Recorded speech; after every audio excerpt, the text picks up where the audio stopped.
pierced literally has come to pass in that he's already brought judgment to those nations, fulfilling the prophecies that we read in the minor prophets as well, and in the book of Isaiah and Daniel and Ezekiel also. God has already brought judgment to these nations. So he's brought 21 judgment, the 7 seals, 7 trumpets, now 7 vials. At the end of the vials, that 7th angel that poured out that last judgment says, it's done. So, is it done yet? Well, no, he's not done. He's done dealing with the nations, but there's something else he needs to do. Verse 18, there were voices and thunders and lightnings, and there was a great earthquake, not such as men were upon the earth. So mighty an earthquake was great. And the great city was divided in 3 parts. The cities and the nations fell, and great Babylon came to remembrance before God.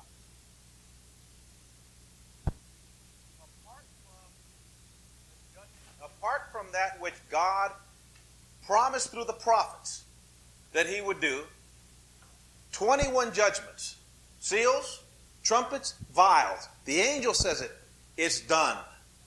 And suddenly God remembers who? Babylon. She's regarded as a whore. Everybody had her. Everybody fornicates with her. She's typified as this woman, mother of harlots.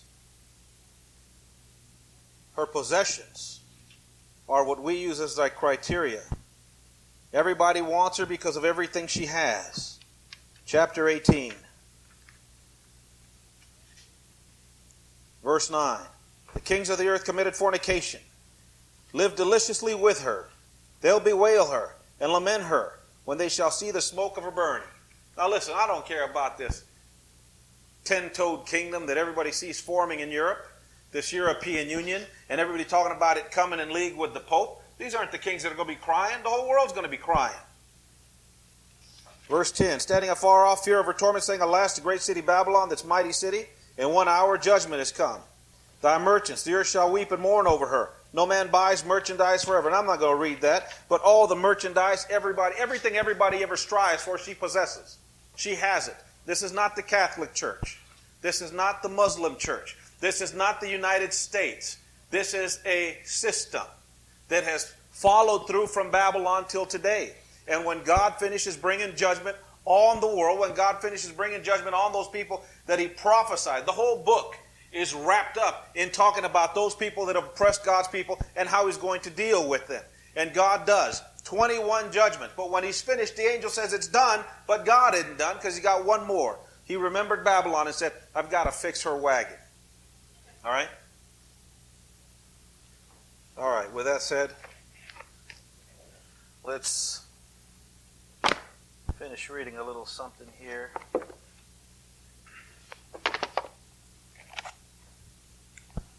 Now, we've already gone over several points. We talked about some of the players in this system. We read about John Rockefeller. We read about J.P. Morgan. We've gone over the Rothschild Empire.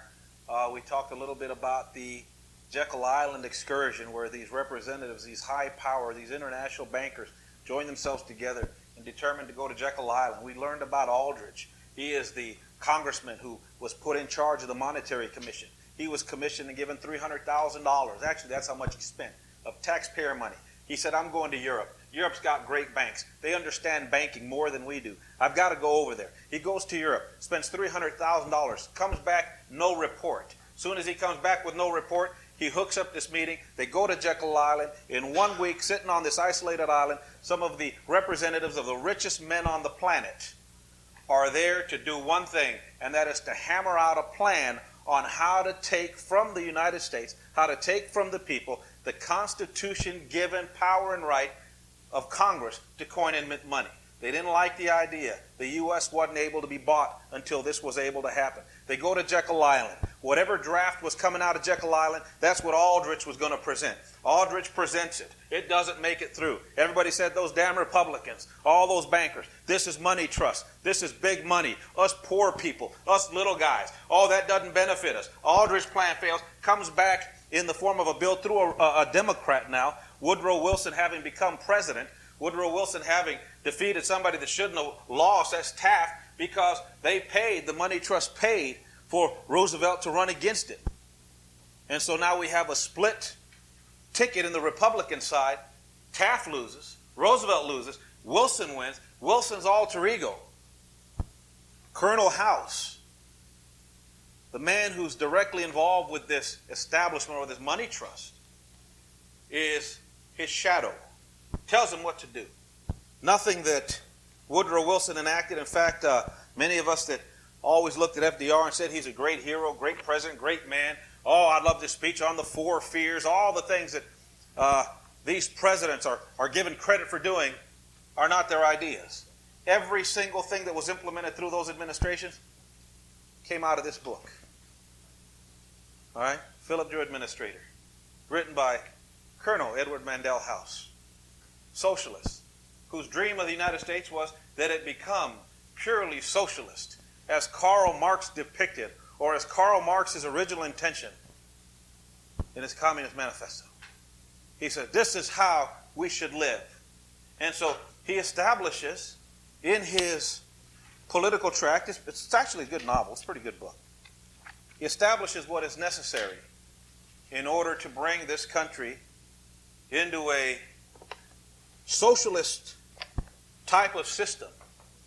And I know the question that most people would have is, first of all, you say, okay, so we've got Rothschilds, and we have the representatives, we got Rockefeller, and then we've got Morgan,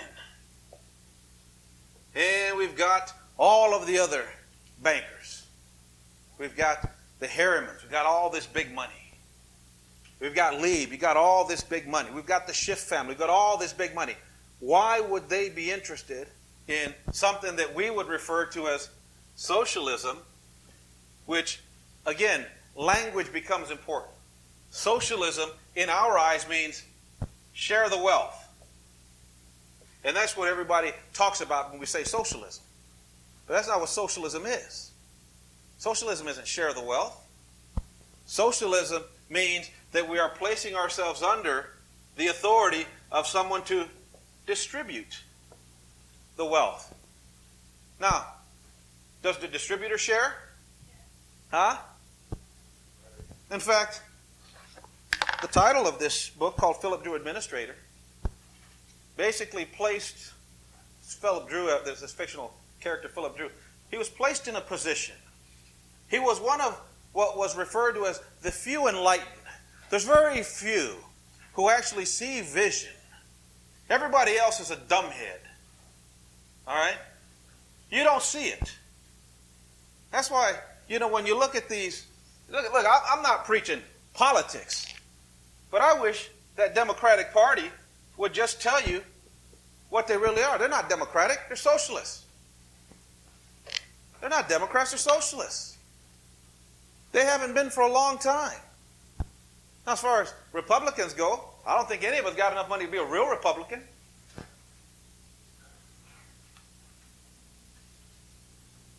But socialism simply means somebody has to administrate. And Mr. Philip Drew here in this novel just happens to be one of the few enlightened who sees what you don't see, who finds the cures to social ill, finds the cures to poverty, finds the cure to, the inequality of life.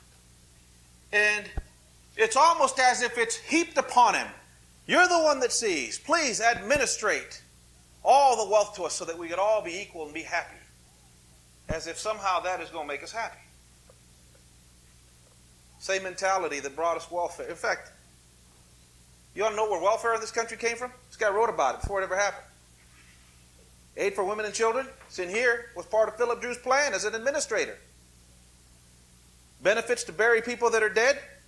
Huh? When somebody dies, the county pays for it, right? The old days, man, if he was related, you come pick him up. They put him on your doorstep where he got laid out in an unmarked grave by inmates. All the benefits that we see passed in our society, all these giveaways, all of these social programs, in here, the graduated income tax, it was here. All of it was here. Could you imagine a guy writing a novel and having almost 100% of this policy enacted into government? Huh? got a chapter on burial reform. Disposition of fortune. I'll tell you what to do with your money. This administrator, he's getting into stuff, none of his business. Going to tell rich people what to do with their money. In fact, the United Nations is where it came from. Didn't come from a mind of some brilliant president after the Second World War. United Nations came from Philip Drew. The League of Nations.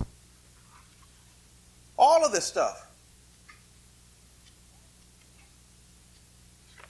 You get a chance, go pick one of these up. You get a greater understanding of what takes place. These presidents that have taken all the credit for all their politicking and their brilliance. I don't care what their families think. You guys took it all from here. Got no original thought. They're nothing more than puppets. This book is published by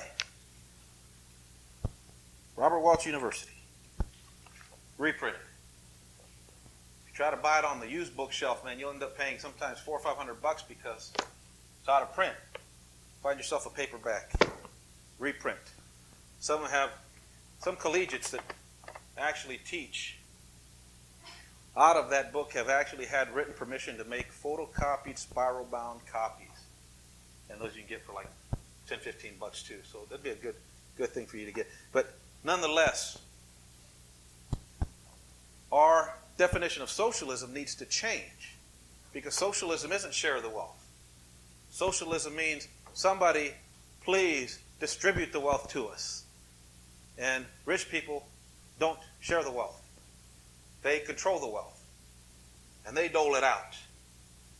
They take all the money from your labor, and then they dole it out as they see fit. Kind of like what happens to our taxes. You work, get your taxes taken out, and really, I'll tell you truly, if most of us had a choice, we wouldn't let half that tax money go to places the government thinks they know better to put it. Huh? If somebody told us really what's happening with our tax dollars, I think there'd be a revolt. So the whole notion of graduated income tax, all of that, Colonel House brought it up. So as we look at socialism, clean that idea out of your mind that it's simply a share of the wealth. It's an administration of wealth. And if you really think about it, somebody would say, why would the Rothschilds, the Rockefellers, the Morgans, the Schiffs, the Harrimans, why would all these people be in favor of giving up their wealth and share? Do you think they share with anybody? They don't share with anybody.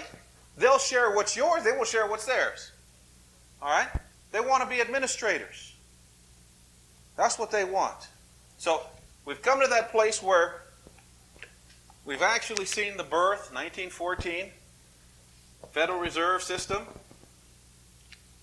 Woodrow Wilson paying back the money trust for making him president.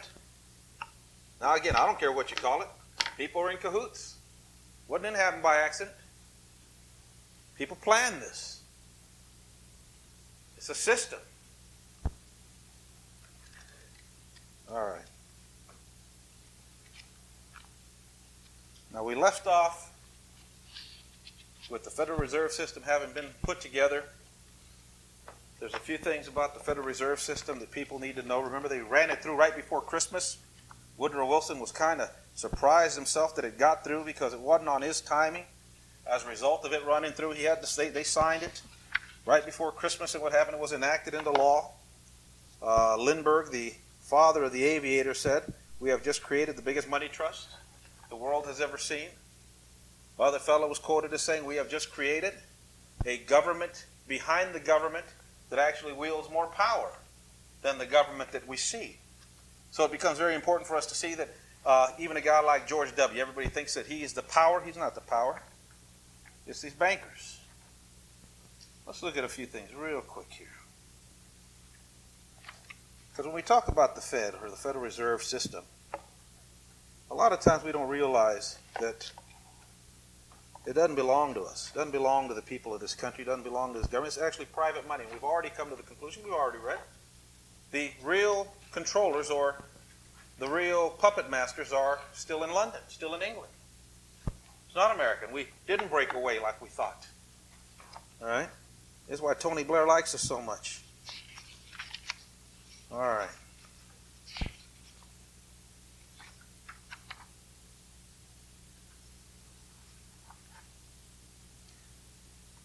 Okay.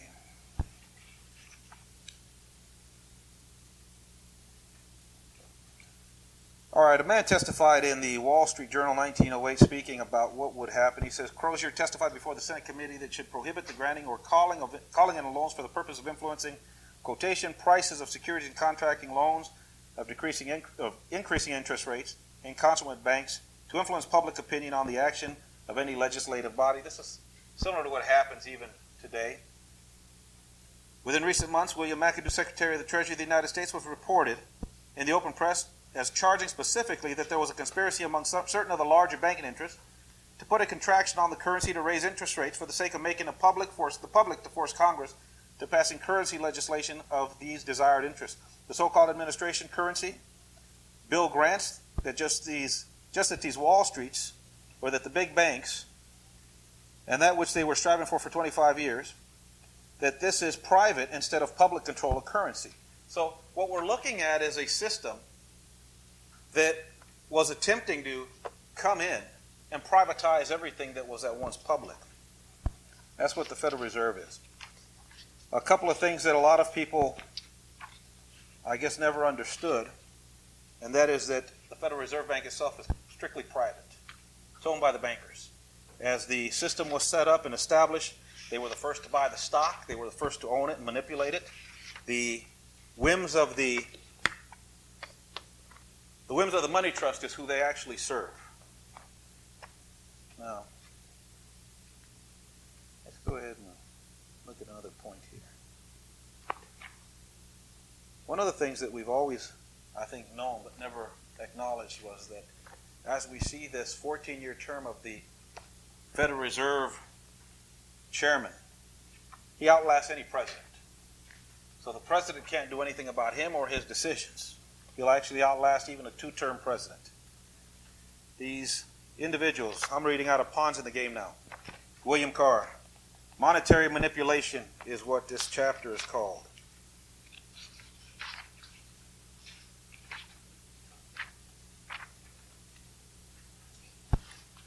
62. I'm going to get y'all some more handouts. It took years to discover what happened on that quiet weekend. A secret meeting was held on Jekyll Island in Georgia. The hideaway was owned by J.P. Morgan's small group of international finance affiliates. The business discussed at the meeting referred to the Ways and Means Committee to ensure the proposed legislation to curb financial racketeering and monetary manipulation in the USA. Isn't that funny? That these guys are meeting for the sake of stopping these types of racketeering actions, and they're the racketeers. To achieve these two important objectives was no easy task. Mr. Paul Warburg was asked to suggest solutions. His advice was accepted.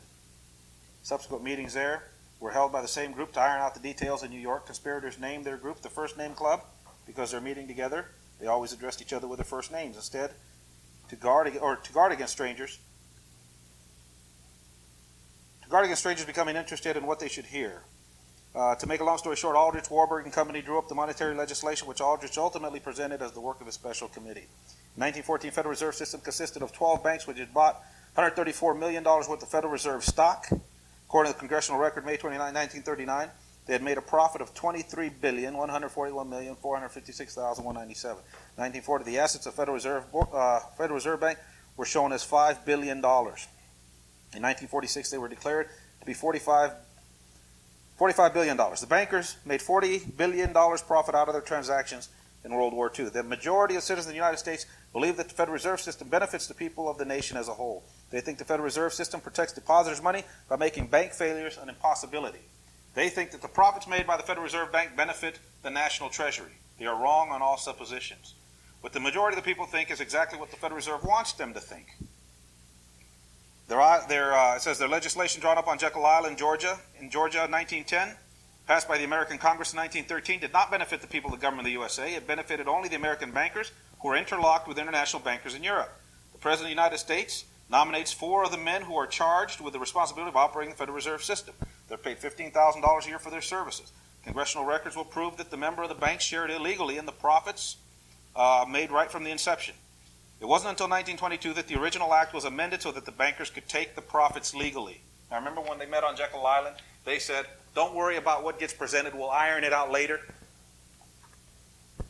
Regarding the delusion that the Federal Reserve System protects people who deposit their money for safekeeping in American banks against possible bank failures, statistics show that since the Federal Reserve System came into operation in 1913, over 14,000 banks have failed. Millions upon millions of the depositors, hard-earned money, were lost to the rightful owners. As money or wealth, generally speaking, is indestructible, somebody got what the others lost. That is what the term smart business means today. Now, how many of you ever see that little sticker in the bank where it talks about FDIC? Do you have any idea what that is? That's not to insure your deposit. See, what that is for is so that if the bank decides, just like what happened in Orange County, if the banks decide they want to lend money on real estate, they want to, let's just say it's an Orange County bank, and they decide, we're going to invest in business, and they take all your money that you're bringing in as savings, and they're depositing in businesses, and all those businesses fail, what's the bank just done? They've just lost all your money, right? Now, what does the FDIC do for you? The FDIC isn't for you. It sounds like it's for you because it says it's a federal deposit insurance, right? But who's it really protecting? The bankers. So, who pays the bankers? When the insurance pays off, who pays the bankers? Could you imagine bankers get to make bad loans with your money, but they never lose? Because the taxpayers pay it off. Could you imagine that? Isn't that, who wants to be a banker? Huh? Could you imagine passing such legislation and it goes right under people's noses? And it isn't until after the fact that it's done, everybody realizes, what can we do now? People understand this. People know about it now. But what are they going to do? I know why God's so mad at them. I know why when, after 21 judgments, you think God's, done enough, right? You imagine that? All right.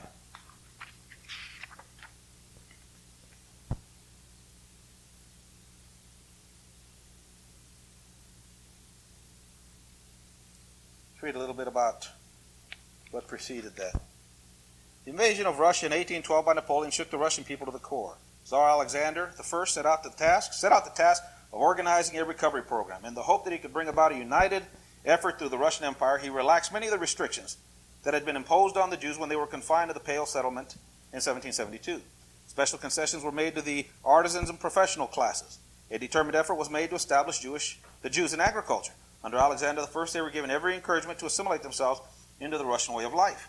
So literally what that means is they're going to let the professional Jews, those artisans, those who actually have a trade, they're going to let them assimilate because everybody knows that when the Jews were in Russia, they were discriminated against. Nicholas I succeeded Alexander I in 1825. He was less inclined to favor the Jews because he viewed their rapid inroads into the Russian economy with alarm. Now, listen, everywhere the Jews go, this is what gets people mad. Everywhere the Jews go, they make money. You can send them into a third world country and turn them loose, and in a matter of years, they'll own everything. Now, people hate them for that. People hate these folk for that. Now, this is why I say, people get all bent out of shape, and people try to tell you that everybody is the same. You can put a bunch of Mexicans in there, and they ain't going to own nothing. Huh? You can take a bunch of black folk and put them in there. They going to do what the Jews do? By the way, why did Pharaoh finally get mad at the Jews? Because by the time he woke up one day and thought, I'm the most powerful guy, they owned everything. Huh? Isn't that what happens everywhere the Jews go? This is a lesson from Jacob. That's what I'm saying. You can see the Bible in here. Everywhere what happened when Jacob and Laban were out there, and Laban says, oh, don't go. Go over here. Here, you could have the speckled cattle, and everything you produce will be yours. What ended up happening to Jacob? That's right. He ended up with better stuff, more. I mean, this is what happened. You put the Jews anywhere, they start making money. This is why they didn't like him in Germany either, by the way. They're going through a depression. Next thing you know, they're buying all the foreclosed farms. People always get mad because culture makes a difference. Who you are and what color you are makes a difference. Alexander I. He was less inclined to favor the Jews because he viewed their rapid inroads into the Russian economy with alarm. His government viewed with great displeasure the determination of the Jews to maintain their separate culture, language, mode of dress, etc. In order to try to assimilate the Jews into the Russian society, Nicholas I in 1804 made it compulsory for all Jewish children to attend public schools. Isn't that something? How do you strip kids from their culture, their language, and their ways? You put them in public school. Now, you remember we were talking about Sunday, right? Sunday we were actually talking about how do you get a nation cursed? First of all, God talks to the Father to the Son, right? If the Father does not teach the Son, this man's an infidel. He's not steadfast in God, and himself is viewed as an unbeliever. Right? The Son, as he starts floating further and further away from the purpose of God because his Father never taught him, he begins to demonstrate things that aren't even connected with God. Now, what happens? I was laughing today because I was listening to legislation, listening to the news, and they had just passed legislation in other states. You know, in some states, you're not supposed to say the Pledge of Allegiance. In some states, you know, the kids never say the Pledge of Allegiance. This is why there's a lot of kids that don't know the Pledge of Allegiance. People like us that grew up in classrooms where every morning you had to say it. You had to say it. You didn't have a choice. You had to say it. Whether you believed it or not, you had to say it. Nowadays, they say, well, you don't have to say it anymore. Why not? Well, because it's wrong to impose your belief systems on a kid. Right? That's what they're saying. Say, well, some people don't believe there's liberty and justice for all. I don't care what you believe. What happens when you start telling people, when the father says to his son, son, we live in the greatest country in the world. Son, we live in a country that offers us all opportunity. Son, we live in a country that you can do almost anything you want. Great country. What happens when all of a sudden you stop telling the kid what a great country this is? I'll tell you what you get. You get a bunch of people who, like after September 11th, stand up and say, it's our fault that happened. You get a bunch of people stand up and say, it's our foreign policy that did this. You get a bunch of people that just hate America. Why? Because it's not being passed down. So the Russians say, what are we going to do with these Jews? They got their own culture. They got their own belief system. These people got their own language. They got their own way of dress. How do we fix this? What's the answer? Send them to public school. Don't that make you think? Huh? Tell me there ain't more important things in this world than to save that damn dolphin. Huh? Isn't there? How many are sick of that freaking South American rainforest? Huh? And all that bull crap about, they tell us about, if we don't save the rainforest, if they call it slash and burn, we're going to all be deprived of oxygen and we will all die. That's what they teach the kids, right? Oh, yeah, love a tree. I think Danielle had an assignment, love a tree. And I think they said something to her. They said, if the trees died, we would have no oxygen. I said, what? I said, this world is covered with, 3/4 of it is covered with water. Anybody know what the composition of water is? H2O. That when the sun beats down on this great blue planet, why is it called the blue planet, by the way? Why is the sky blue? Huh? Why is it that when they go up into outer space and look down at our planet, they see more blue than green and brown? Because there's more water. So what happens when the sun beats down on the earth and starts to heat up that top layer of water, and that water starts to evaporate and go into the air? What happens to all that H2O going up into the air?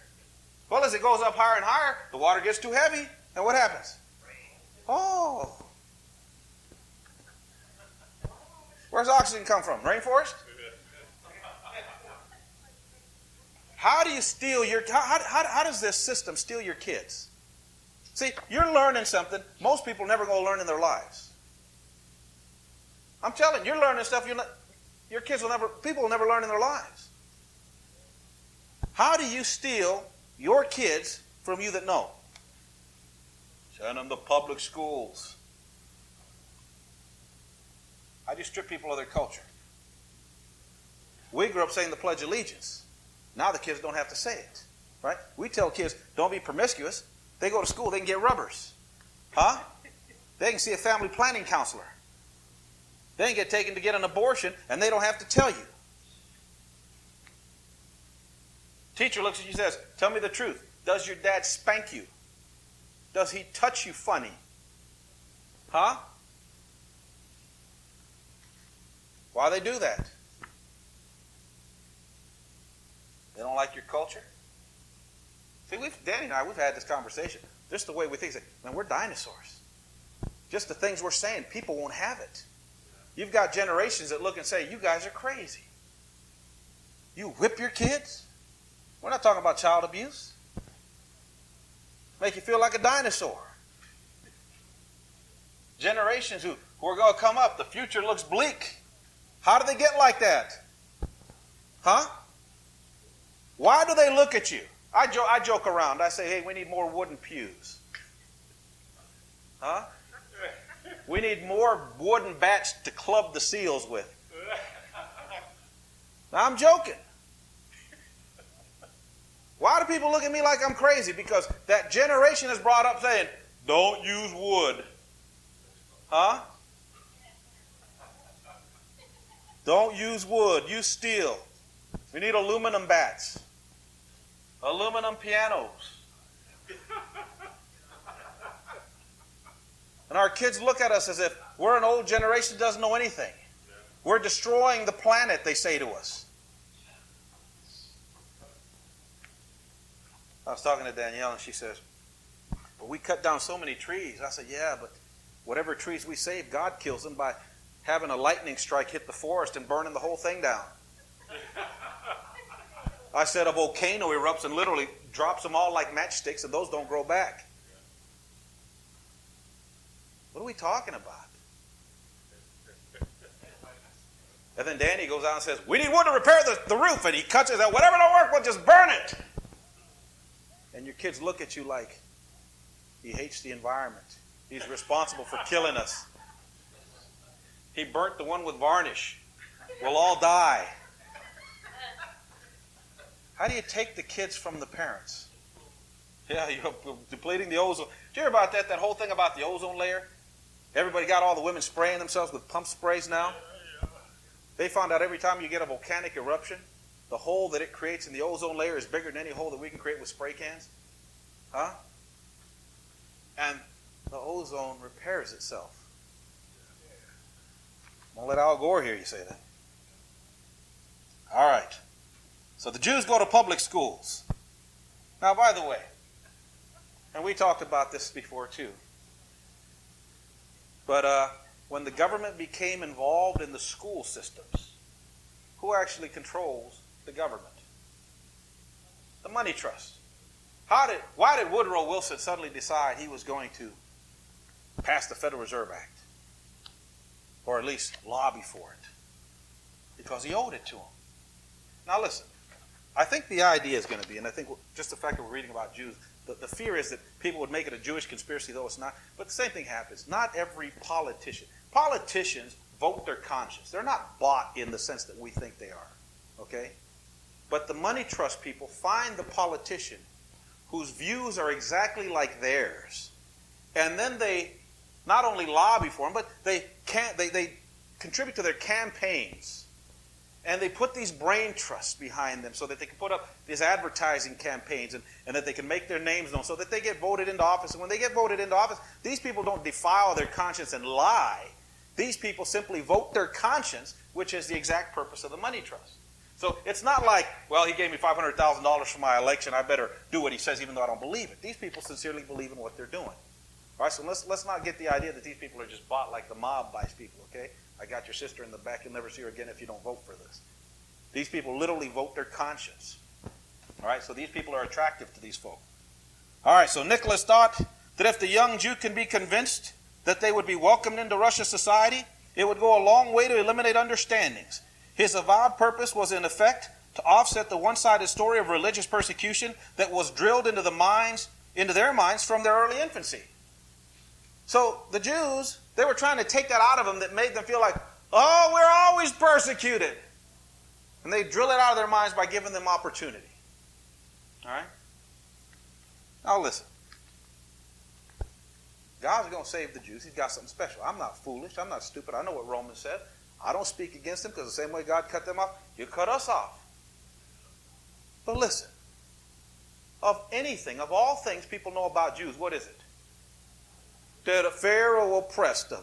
That Babylon took them. That they have no land.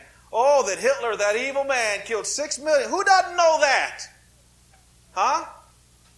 They're the only people who ever suffered Holocaust? Well, how come they're the only ones people know about? Does anybody know about the Armenian Holocaust? Huh? Chinese Holocaust. I mean, there's a lot of Holocausts. How come there's not museums there? Look, again, people go get mad because, if you say these things about Jewish people, they get mad and say, you're like Farrakhan. Right? Not like Farrakhan. I'm just saying that the same problem Russia's going through, this system has to go. You have to take this idea out of people's heads, especially theirs. How do you get that idea out of their heads? Put them in public school. Give them, quote unquote, opportunity. Aren't you glad you're hearing this? When somebody comes and says, I have opportunity for you.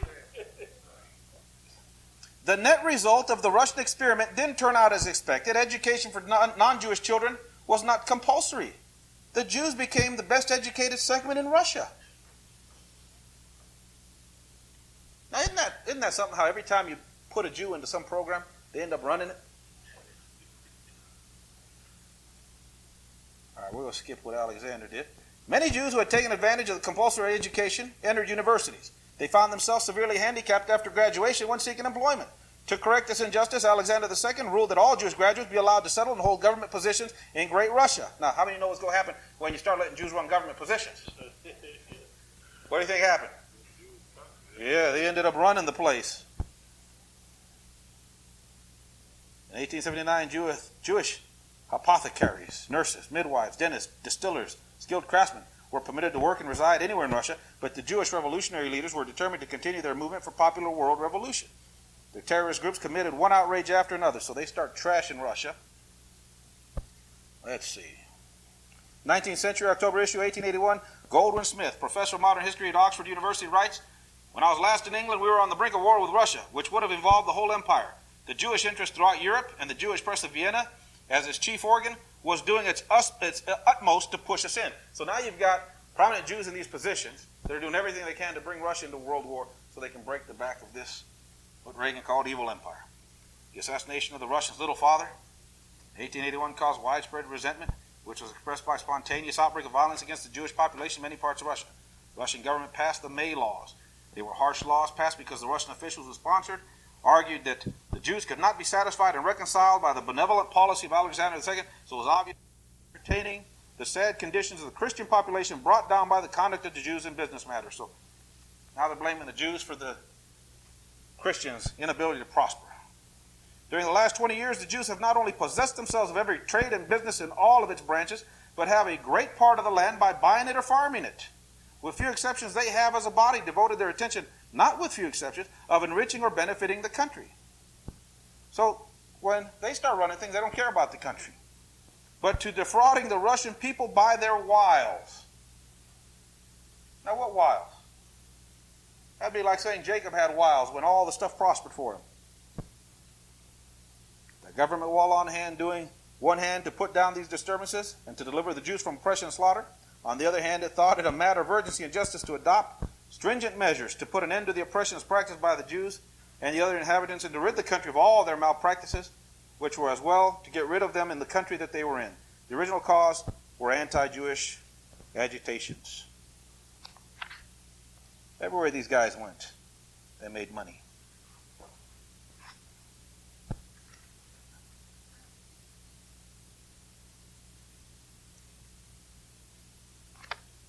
We're leading to revolution is what this is actually bringing us to.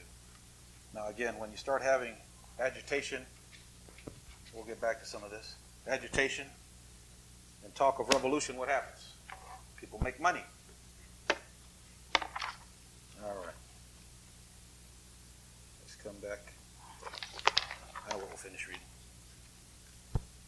Stay in line with that.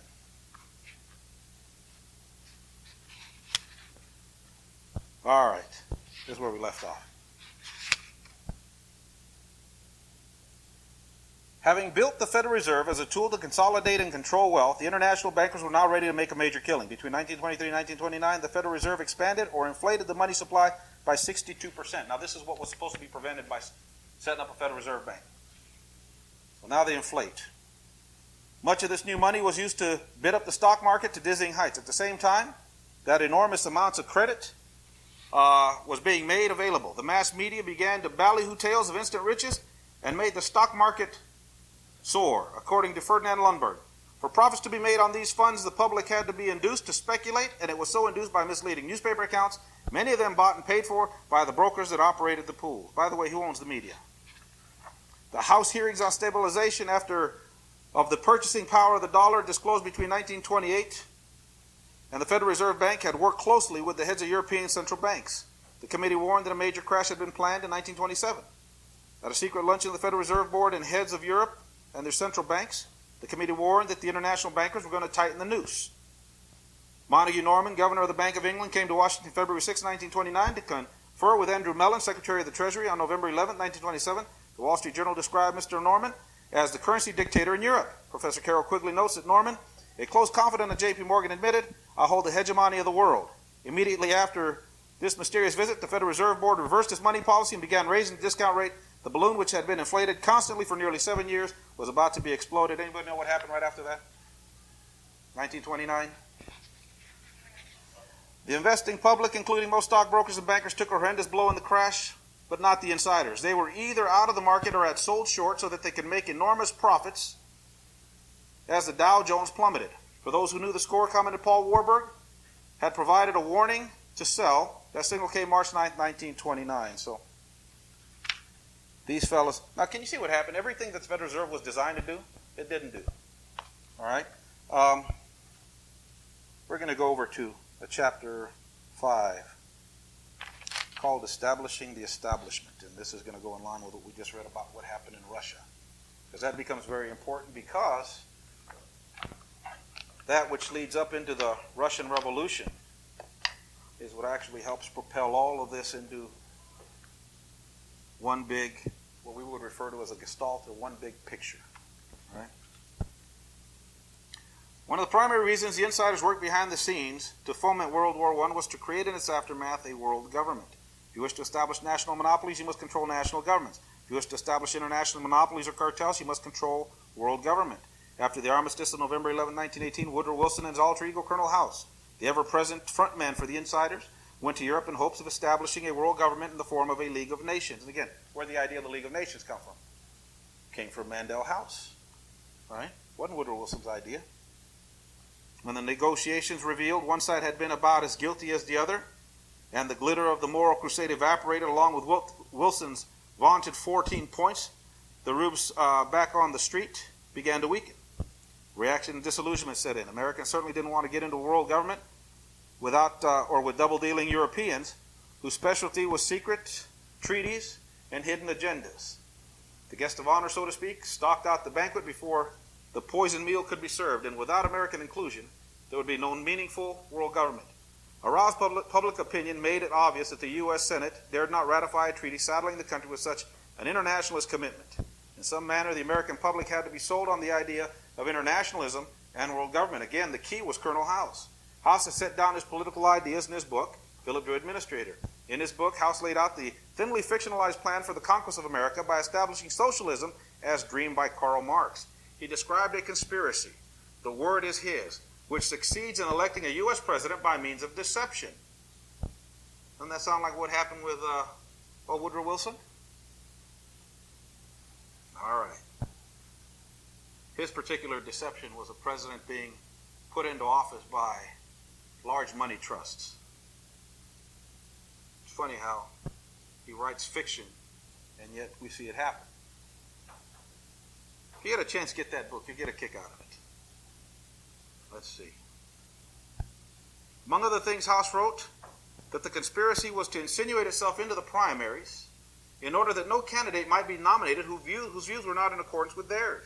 Elections were to become more as charades conducted for the bedazzlement of the bourgeoisie. Anybody know what the bourgeoisie is?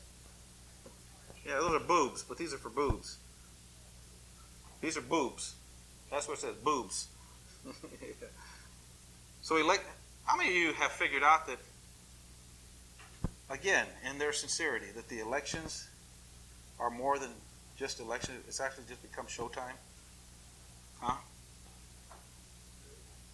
Doesn't mean don't vote. I told you, I think if anything, we have a choice.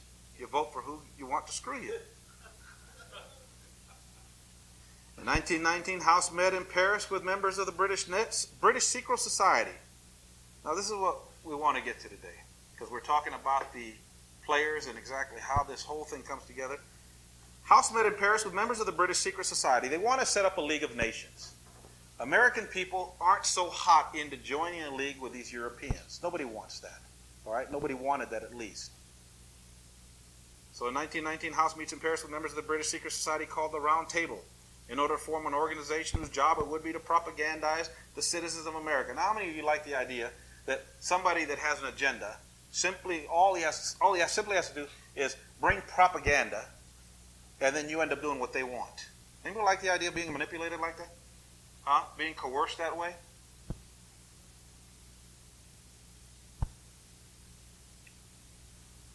He goes and meets with the Round Table in order to form an organization whose job it is to propagandize the citizens of America, England, and Western Europe on the glories of world government.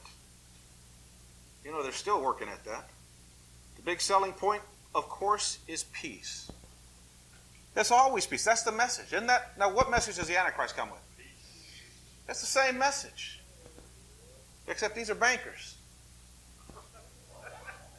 The part about the insiders establishing a world dictatorship quite naturally was left out. Of course, they ain't going to tell you that. The Round Table organization in England grew out of a lifelong dream of gold and diamond magnate Cecil Rhodes for a new world order. Everybody knows who Cecil Rhodes is, right? They named the Rhodes Scholarship after him. Right? Cecil Rhodes, the diamond guy. The South African diamond mines. What's that one called? Which one? De Beers.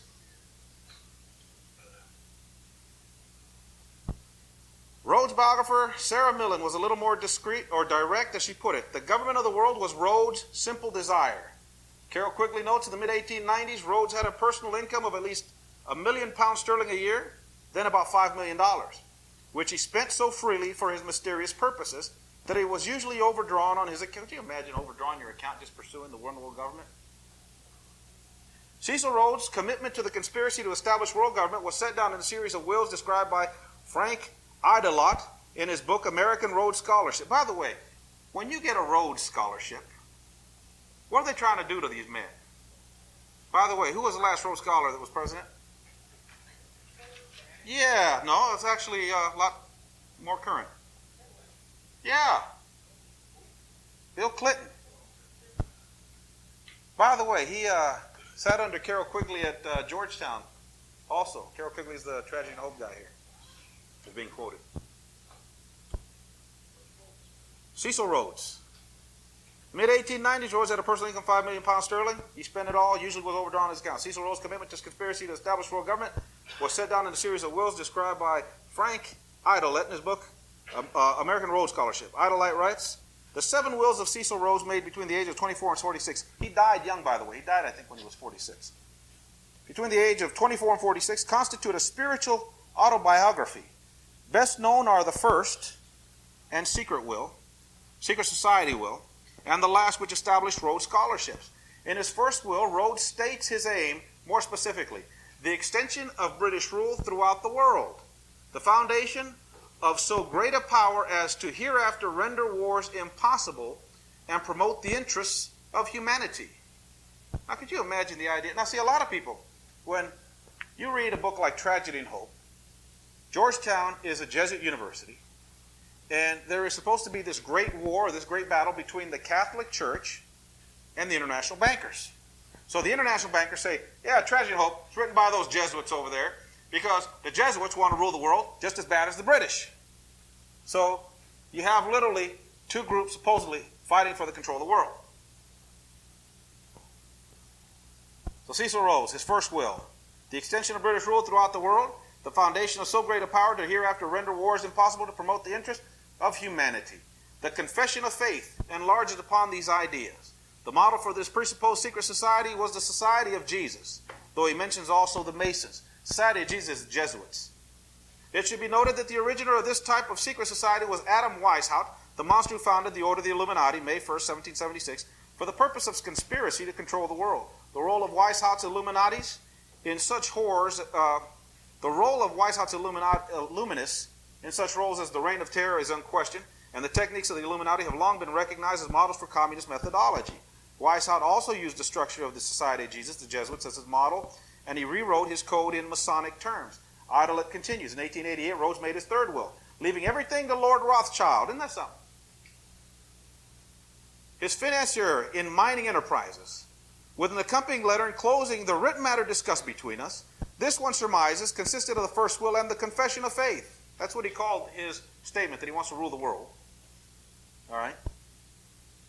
He cites his confession of faith, since in a postscript Rhodes says, in considering questions suggested, take the Constitution of the Jesuits if obtainable. Apparently for strategic reasons, Lord Rothschild was subsequently removed from the forefront of the scheme. Professor Quigley reveals that Lord Rosebery replaced his father-in-law Lord Rothschild in Rhodes' secret group and was made a trustee under Rhodes' next and last will. The secret society was organized on a conspiratorial pattern of circles within circles. Professor Quigley informs us that the central part of the secret society was established in March 1891 using Rhodes' money. So Rhodes likes the idea of these Illuminatis. Weishaupt started this group and said, use them. If not, use the pattern of the Jesuits. And we'll probably read a little more about how all that works, because religion plays a big part in this. The organization was run for Rothschild by Lord Alfred Milner. Everybody heard of Alfred Milner? They ended up calling these roundtable groups Milner's Kindergarten. Discussed in the last chapter as key financier for the Bolshevik Revolution. Now you need to write that down too. Because remember we read about the Jews? They financed the Bolshevik Revolution. Now the Bolshevik Revolution was always taught, and it's always taught to us, that it was a revolution of the people. That the people just rose up, the proletariat, the working force. It wasn't right that managers should be getting paid while the workers make everything happen. And that the people just spontaneously rose up one day in Petrograd and this revolution began and everybody became communists. All right? It takes money. Got a guy like Mill who financed this.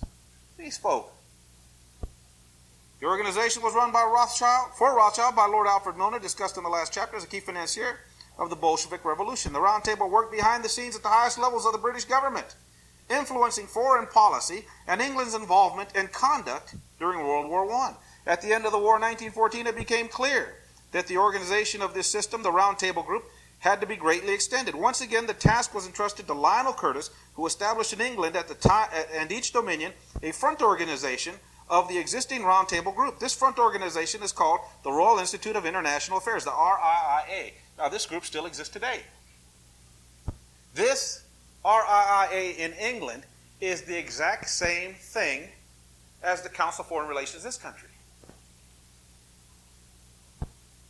This front organization, called the Royal Institute of International Affairs, had its nucleus in each area existing of a submerged Round Table Group. In New York, it was known as the Council on Foreign Relations. It was a front for J.P. Morgan Company in association with very small American Round Table Group.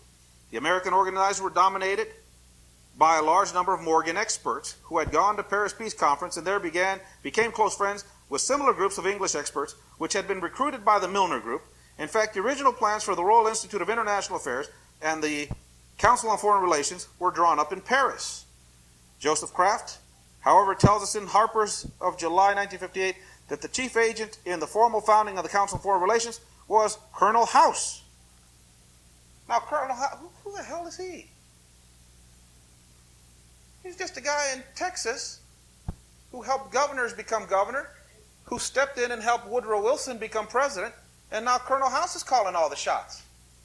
So who was the real president back then?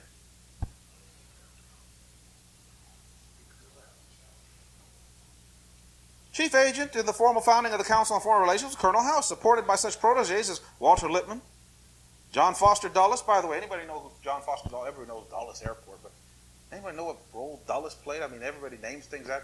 This guy was a player. We'll read about him. John Foster Dulles, Allen Dulles, Christian Herter. It was House who acted as the host for the Round Table Group, both English and American.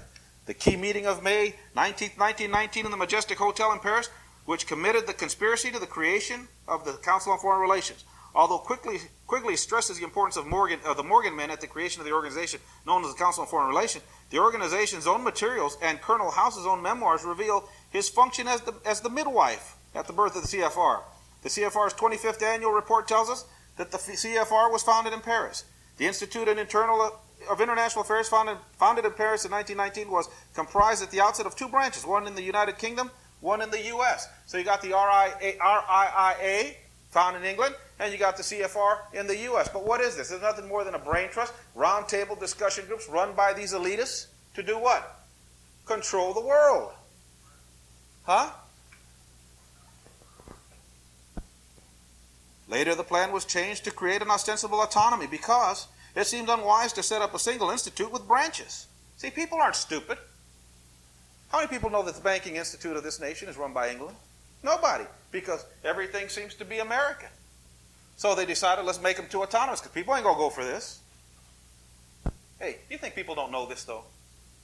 I mean, when you hear the Muslims, when you hear Arabs, when you hear other people condemning our system, you think they don't know this? They know this, we don't know it. I was talking to high school students in Haiti that know more about our foreign policy than we know, because they study it. They have to see it from the outside in.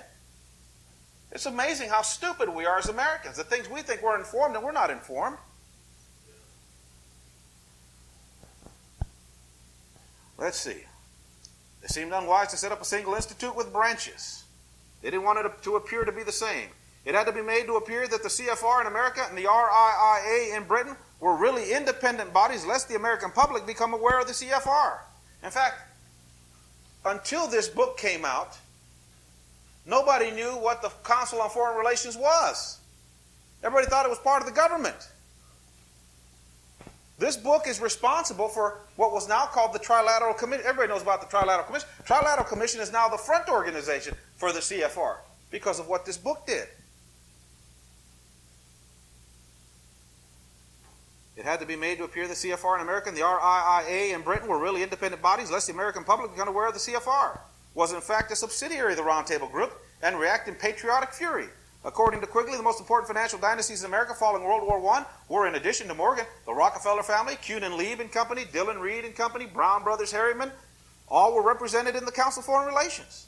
Now, Council of Foreign Relations, doesn't it sound like a think tank group to help make everything okay? Everybody we just named were either bankers or people who held money in trust for other nations. What's the Council on Foreign Relations? It's private money.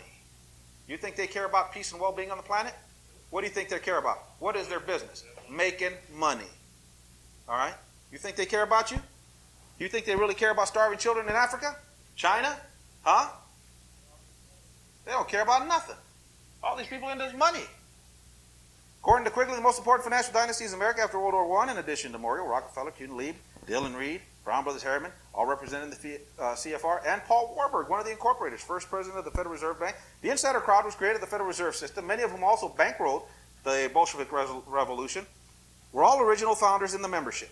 In addition to Paul Warburg, founders of the CFR included international financier insider Jacob Schiff, Averell Harriman, Frank Vanderlip, Nelson Aldrich, Bernard Baruch, J.P. Morgan, John D. Rockefeller. These men did not create the CFR because they had nothing better to do with their time and money. They created it as a tool to further their ambitions. The CFR has come to be known as the establishment, the invisible government, and the Rockefeller Foreign Office. This semi-secret organization unquestionably has become the most influential group in America. One of the extremely infrequent articles to appear in the national press concerning this council was published in the Christian Science Monitor, September 1st, 1961. It began this way. On the west side of fashionable Park Avenue, 68th Street in New York City, sit two handsome buildings across the way from each other.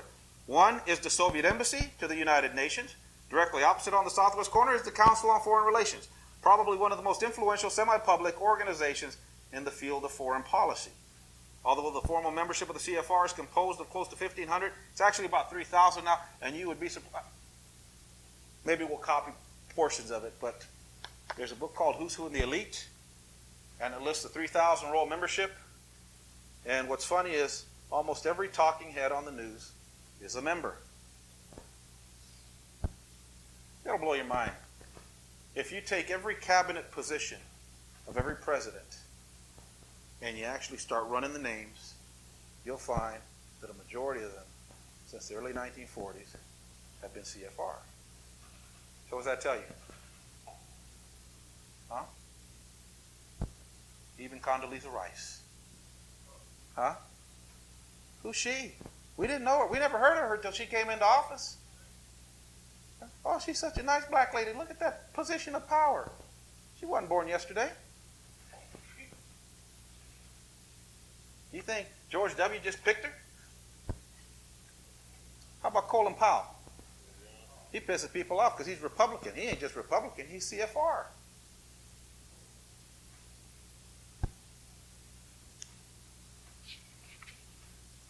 It was 1,500 back here. It's about 3,000 now. Membership is comprised or composed of close to 1,500 of the most elite names in the world government. Labor, business, finance, communications, the foundations and academy. And despite this fact, it has staffed almost every key position in every administration since those of FDR. It is doubtful that every American in 1,000 even recognizes the council's name, or that 1 in 10,000 can relate anything at all about its structure and purpose. Indicative of the CFR's power to maintain anonymity is the fact that despite having been operative at the highest levels for nearly 50 years and having from the beginning counted among its members the foremost lines of the establishment communications media, we discover, after poring over volumes of the Reader's Guide to Periodical Literature covering several decades, that only one magazine article on the CFR has ever appeared in a major national journal, and that was the one in Harper's. Doesn't that drive you crazy, that an organization of such structure exists? And up to the writing of this in 75, there's only been one article about it? Why is that? Such anonymity at that level can hardly be a matter of mere chance. What makes a secret organization so influential? No one knows for certainty, and no one will say. The Christian Science Monitor, which is edited by a member of the American Roundtable, a branch of Milner's secret society. By the way, it's funny to look at these roles because, you look at the Washington Post, Washington Herald, LA Times. You look at all these major newspapers, and they're all either edited or their main publisher is a member. All right. The Christian Science Monitor, which is edited by a member of the American Roundtable, a branch of Milner's secret society, did not in the article September 1st, 1961, that its roster contains names of the most distinguished in the field of diplomacy, government, business, finance, science, labor, journalism, law, and education. By the way, if you want to go down the list and see how many university professors are part of this, or how many presidents of universities are part of this group, that'll blow your mind. So what are you kids learning? Huh? The Christian Science Monitor indicates the fantastic power of the CFR, what it's had during the last 6 administrations. Because of the Council's single-minded dedication to studying and deliberating American foreign policy, there is a constant flow of its members from private to public office. Almost half the Council members have been invited to assume official government positions or as to act as consultants at one time or another. So what does that mean? If you make it into the CFR, guess what's going to happen? Somewhere down the line, you have a 50% chance of being part of a presidential administration. How many like that? Huh? The policies promoted by the CFR in the fields of defense and international relations become, with regularity, which defies laws of chance, the official policy of the United States government. As a liberal columnist, Joseph Kraft, himself a member of the CFR, noted in the Council on Foreign Relations article in Harper, it has been the seat of many basic government decisions. It has been the context for many more. It has repeatedly served as a recruiting ground for ranking officials. Kraft incidentally aptly entitled his article on the CFR, School for Statesmen, an admission that its members of the Council are drilled with a line of strategy to be carried out in Washington. As World War II approached, the Roundtable Group was influential in seeing that Hitler was not stopped in Austria, the Rhineland, the Sudetenland, and that it was largely responsible for precipitating the Holocaust. So we're not going to talk about Jewish conspiracies, okay? Because these aren't Jews conspiring. Because Jews don't conspire to kill other Jews. These people have a greater commitment, or they have a greater allegiance to money, not to themselves. All right? And remember, these people, the majority of these aren't Jews. The majority of these folk are British and American. A second world war would greatly enhance the opportunity. By the way, if you study, if you read how at the end of World War I, Germany was actually oppressed in these, I want to say, these impossible contracts in this peace treaty, this Treaty of Versailles. Anybody who reads that, all you have to do is read that and say, Jesus, this is going to cause a war very quickly. Almost 20 years to the day, World War II broke out. All right? So these people put together these peace treaties knowing that it's going to engender more war. Let's see. The financing for Adolf Hitler's rise to power was handled through the Warburg-controlled Mendelssohn Bank of Amsterdam and later by Henry Schroeder Bank, which has branches in Frankfurt, London, and New York. Chief legal counsel to Henry Schroeder Bank was the firm of Sullivan and Cromwell, whose senior partners included John Foster and Allen Dulles. So how did Hitler get his money to go into power? Western banks. All right. With the Round Table doing its work in Europe, the CFR carried the ball into the United States. The Council's first task was to infiltrate and develop effective control of the U.S. State Department, to make certain that after World War II there would be no slip-ups, as there had been following World War I. What happened after World War I? They wanted to come into the League of Nations. What happened? America wouldn't have it. They don't want to do this now. Don't mess up. The story of the CFR takeover of the Department of State is contained in the State Department publication 2349, Report to the President on the Results of the San Francisco Conference. It is reported that Secretary of State Edward R. Stettenhaus, which is also a member of CFR, to President Truman. On page 20 we find, with the outbreak of war in Europe, it is clear that the United States would be confronted after the war with new and exceptional problems. Accordingly, a committee on post-war problems was set up before the end of 1939, 2 years before the U.S. entered the Second War, at the suggestion of the CFR. So they're going to help set something up here. They're going to say after the war, America's going to have to fix things. So they set up this organization before they even entered the war, at the suggestion of CFR. The committee consisted of high officials in the Department of State, all whom but one were CFR members. It was assisted by research staff, provided and financed and directed by the CFR, which in February 1941 was organized into a division of special research and went off the CFR's payroll and onto the State Department. After Pearl Harbor, the research facilities were rapidly expanded, and the Departmental Committee on Post-War Problems was reorganized into an advisory committee on post-war foreign policies, completely staffed by CFR. This is the group which designed the United Nations. Now, where did the notion of the United Nations come from? It was born in the CFR. How did the CFR get into power? Well, they come in, check this out. These people come into the government, they come to the president and say, hey, look, big war going on. You know, after the war, there's going to be problems. And we're going to have to take our role in this world as the U.S. So let's establish a committee. And they set up this committee 2 years before the U.S. enters the war. They established this committee. They begin this committee with members of the CFR. And they began once again to disseminate their particular agendas. We enter the war after the bombing of Pearl Harbor. And after the bombing of Pearl Harbor, this committee that's already in place becomes a new committee. Committee on Post-War Foreign Policies.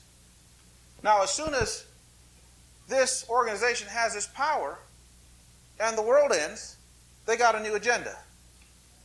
This is the group that designed the United Nations, a first successful step on the road to a world superstate. At least 47 CFR members were among the American delegates to the founding of the United Nations in San Francisco in 1945.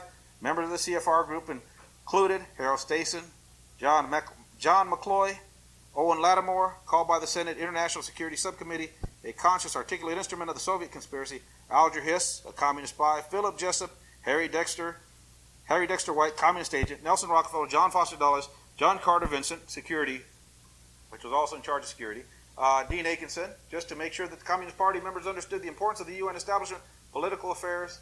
The party's official theoretical journal in the April 1945 issue gave the order, great popular support and enthusiasm for the United Nations policy should be built up, well organized, and fully articulate. But it is also necessary to do more than that. The opposition must be rendered so important that it will enable to gather any significant support in the Senate against the United Nations Charter as the treaties will follow. So basically what they want to do is garner enough opposition to make it bigger, One wonders if the boobs at the party level ever questioned why they were there to support an organization dominated and hated by Wall Street personalities. Now, the reason it says they were dominated and hated by Wall Street individuals was because, remember the Federal Reserve? The first time the Aldrich Bill was presented, it lost. The second time it was presented, the bankers jumped up and said, we hate it, we hate it, we hate it. And all the Democrats says, look, if big business hates it, it must be good. And they passed it. All right? Now, it's like, these people are like the devil. When you find a system that works, they keep doing it. Now they did it with the UN. The landscape painters of the mass media have outdone themselves, painting the UN as a peace organization instead of as a front for international bankers. So, what is the UN really for? Huh? It's just an organization to bring to fruition that vision of Cecil Rhodes to dominate the world. That's all it is. I'm going to skip a couple paragraphs. So completely has the CFR dominated the State Department over the past 38 years that every Secretary of State except Cordell Hull, James Burns, and William Rogers has been a member of the Council on Foreign Relations. While Rogers is not a member, Professor Henry Kissinger, Mr. Nixon's chief foreign policy advisor, came to the job from the staff of the CFR, and the Undersecretaries of State, almost to a man, are CFR members. Today the CFR remains active, working toward its final goal of government over all the world, a government in which insiders and their allies will control. The goal of CFR is simply to abolish the United States with the constitutional guarantees of liberty, and they don't even try to hide it.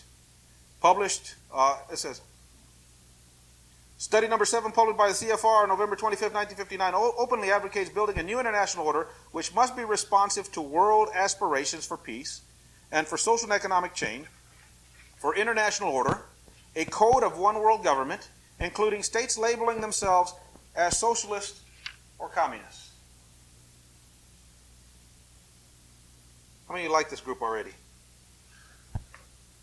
The reason is evident to those who have studied its membership for this little-known semi-secret organization to be called the Establishment. International banking organizations that currently have been in the CFR include Kuhn, Lieb and Company, Lazard Ferris, directly affiliated with Rothschilds, Dillon Reed, Lehman Brothers, Goldman, Sachs, Chase Manhattan, Morgan Guarantee, Brown Brothers Harriman, First National City Bank, Chemical Bank and Trust, and Manufacturers Hanover Trust Bank. Among other major corporations that have men in the CFR are Standard Oil, IBM, Xerox, Eastman Kodak, Pan Am, Firestone, U.S. Steel, General Electric, American Telephone Telegraph. Also in the CFR are men from such openly leftist organizations as the Fabian Socialist Americans for Democratic Action and Avowed Socialist League for Industrial Democracy, formerly Intercollegiate Socialist Society, and the United World Federation, Federalists, which openly advocate one world government with the communists. Such devoted socialist labor leaders as the late Walter Reuther, David Dubinsky, Jay Lovestone, have also been members of the CFR. In theory, these men and organizations are supposed to be the blood enemies of the banks and businesses listed above, yet they all belong to the same lodge. You can see why that fact is not advertised. The CFR is totally interlocked with the major foundations and so-called think tanks, including the interlock with the Rockefellers, Ford Foundation, Carnegie Foundations, Rand Corporation, Hudson Institute, Fund for the Republic, Brookings Institute think tanks. The fact that the CFR operates in near complete anonymity can hardly be accidental. Among the communications corporated represented in the CFR are National Broadcasting Corporation, what's that, NBC? Columbia Broadcasting, there's CBS, Time Life, Fortune, Look, Newsweek, New York Times, Washington Post, Los Angeles Times, New York Post, Denver Post, Louisville Courier Journal, Minneapolis Tribune, the Night Papers, McGraw-Hill, Simon Schuster, Harper Brothers, Random House, Little Brown and Company, Macmillan Company, Viking Press, Saturday Review, Business Week, Book of the Month Club. Surely the CFR could get a few blurbs in of publicity if it were desired. I mean, they own all the publishers. How come nobody talks about them? It seems impossible that one entity can control such a vast array of firms because people do not know that the so-called founders of these are such giants. Such as founded the New York Times and NBC, they were chosen, financed, and directed by Morgan Schiff and their allies. The case of Adolph Oakes of the Times and David Sarnoff of RCA are examples of this control. Both were given early financial aid by Kuhn and Lieb Company and Morgan Guarantee. These are the establishment's official landscape painters whose job it is to make sure the public does not discover the CFR and its role in creating a one-world socialist dictatorship. You'll recall that Colonel House believed we should have two political parties, but only one single ideology, one world socialism. This is what I've been trying to say. I don't care if you're Democrat or Republican. Both groups are taking us to the exact same place. Now, how many know Republicans? They're mad at George W. What did George W. do? He go over there, start licking boots with, how many know one of his buddies now? Teddy Kennedy. That's his buddy. He signed the education package. Republicans don't like education packages. They don't believe in it. But he signed it. Why? Two parties, one ideology. What do you think of that? Anybody excited about voting? About the only thing you're voting for, again, is who you want to screw you. All right? And really, in essence, what people really vote for, people vote for money. People vote for who's going to bring the waterfall to you. All right? Because the public, they don't want land, they want bread. You'll recall Colonel House believed we should have two political parties, but only one single ideology, one world socialism. This is exactly what we've put in our country today. Although there are philosophies and differences between the grassroots Democrats and grassroots Republicans, yet you move up the party ladders, these differences become less and less distinguishable until finally the ladders disappear behind the establishment's managed news curtain and come together under the apex of the control of the CFR. In 1968, when George Wallace maintained that there wasn't a dime's worth of difference between the two parties, he may not have known how right he really was or why. We'll stop there. We'll read a little more about the Council of Foreign Relations.